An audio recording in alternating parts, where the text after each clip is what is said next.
The thing I love about the industry, right, I guess, that keeps me so involved, Paul, is I just like the fact that it's never the same. I like the fact that it evolves, you know. I love that. I love the fact that I go to different houses and there's a different vibe to every house. It feels like I've got a. Actually, I don't know where my life begins and where my work begins. I don't know. To me, they're all the same kind of thing. I like the fact you get to work with these characters that are larger than life, you know, really interesting, that probably know nothing about hair, but they have like really a great vision, and they present you with these problems, and they're always problems, right? They present you with these problems, and you have to find a solution to these problems. So you really have to think out of the box. I mean, I've been very fortunate, like in my career, because you know I've worked with people like Trevor Sorby, Robert Labetta, Aldo Coppola, you know, and basically I've had the Sassoon training in cutting hair because I worked for Trevor. I've been very lucky that I've been equipped, right, literally from a technical perspective, to handle anything.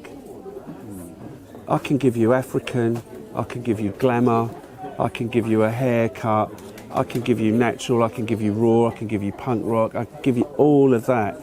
Right, so I'm a little bit like a Chinese menu, right? You know, there's like 475 varieties of whatever. So with me, it's a little bit like going to the cinema and there's like a pick and mix. Right, so you get a bit of a pick and mix going on, and then with that pick and mix, something new will come in. And that's what I really love about it. I love the fact that I'm constantly discovering, I'm constantly learning. Like I was having a conversation with someone the other day, and I was a bit like, I feel like I'm still a student. I feel like I don't feel like I've mastered my craft enough yet. I really don't. You know, I still think there's a lot of room for improvement. You know, and I think that's the thing that I love about my job. You know, I really do. I love it because I'm constantly engaged. I'm constantly learning. I don't know everything. I know a fair bit, but I don't know everything, and I don't suppose I ever will know everything. But that's what keeps me alive creatively, and it keeps me invigorated. It keeps me interested. It inspires me. You know, all of those things I think are like wonderful things to do, because I don't feel like I've got a job that I know. Right? I don't feel that I'm going to the same place every day. I don't feel that I'm doing the same thing every day, because I'm not. You know, like I'm always with different people. I'm with people from all parts of the world. Do you believe that's one of the main reasons why you stay relevant within the industry? Do you know what? I don't even think of how do you stay relevant in the industry at all. Right? That's not a concern of mine. Okay. My concern, right, is personal growth. Personal growth, yeah. Creatively, right? And I'm really, really lucky because I've worked very hard to get to this point, and I have. And I've made a lot of sacrifices, and I think you have to be passionate and you have to make sacrifices to fulfill your dream. You have to. I'm very lucky that I've achieved that. Not everyone does, and I know that. So I'm really happy with where I am and what I've achieved. There's still a lot more growth there, you know, for me. But I guess the relevance of what I do has everything to do with the people that I work with, their prominence. You know, I wouldn't say, right, I was a commercial hairdresser in that sense. Right, I do work for big brands, but I tend to work with designers, right? Like, you know, like I've worked with Lee McQueen, Hussein Shalian, Yoji Yamamoto, John Galliano, Tom Ford. I tend to work with people that are magnificent at what they do, like incredible, that have real vision, and they make the clothes that you're going to see in a book, or in a Victoria and Albert Museum exhibition, or the Metropolitan, like those timeless things, projects really. But I believe they You go know. to you for a specific thing. I'm nuts. You innovate. I'm nuts. Yes, I am nuts, and I know I'm nuts. But I guess for me, I'm really a trier. I'm an art school dropout, so I'm creative, you know, and I always like to bring something to a designer that they've never seen before. You know, and especially when you work with people like John Galliano, and you think, well, what is he's seen a lot. So to get that man right, jumping up in the air with how the hair looks is like it's a feat, right? Do you feel pressure to do that though? Because every time you do work. Oh yeah, you know, like fear is like an amazing motivator. Yeah, yeah. you must have to. I get a little bit high on it really because I think, what can I do? Yeah. You know, like really, what can I do?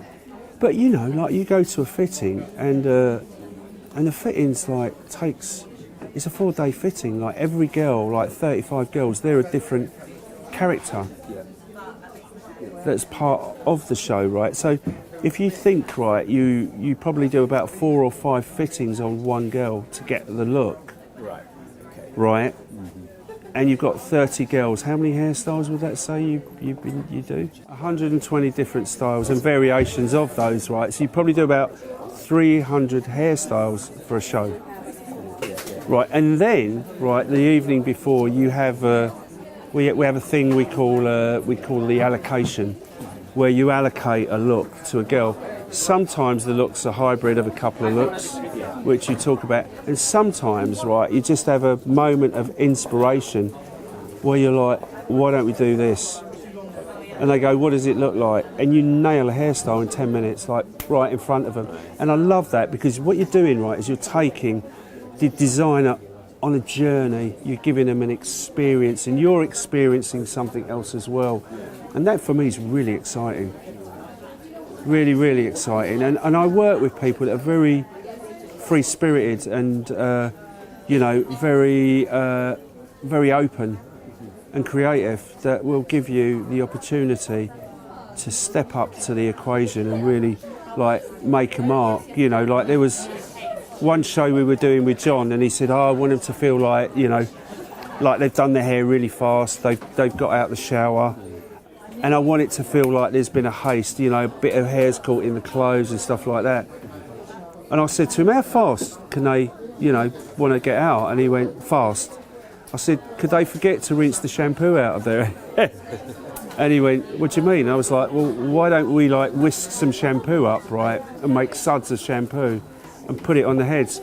And he went, love it, I love it, I love it. And you know, when you've given someone something that comes from somewhere completely different, they've never ever seen before, they love it.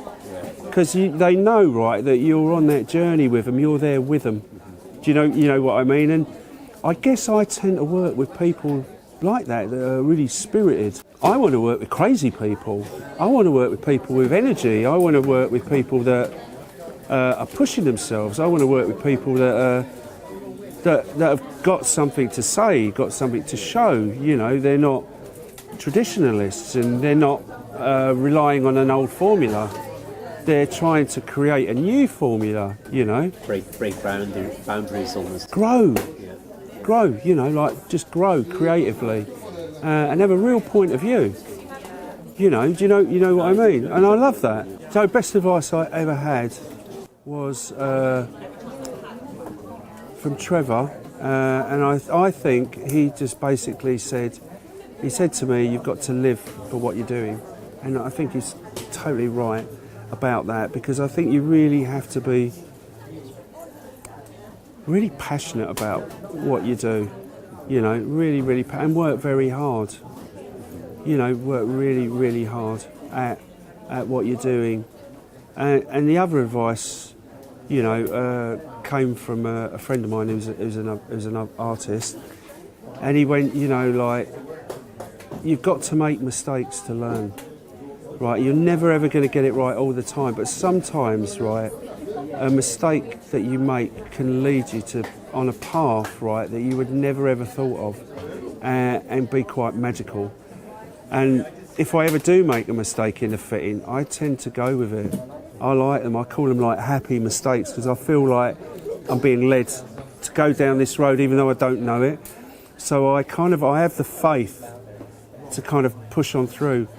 And sometimes, right, I do things and I'm like, I get a bit scared about them.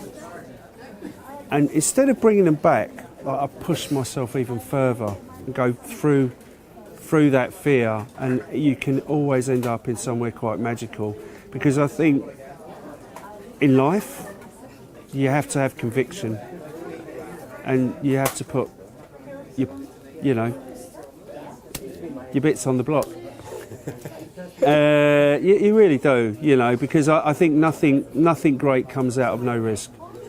You have to risk everything. You have to fall on your face sometimes. I'm not afraid to do that, and I will when I do it on several occasions, as you can see.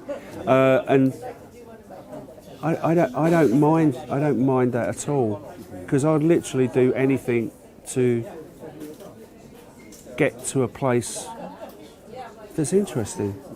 For me, I think the thing that I'd like to be remembered for is probably producing or helping to nurture a lot of hairdressers that have kind of worked alongside me. I'm extremely grateful that I've been lucky enough to work with such great talent, and hopefully I would have had a helping hand in helping them with their careers and do well. That's what I'd like to be remembered for.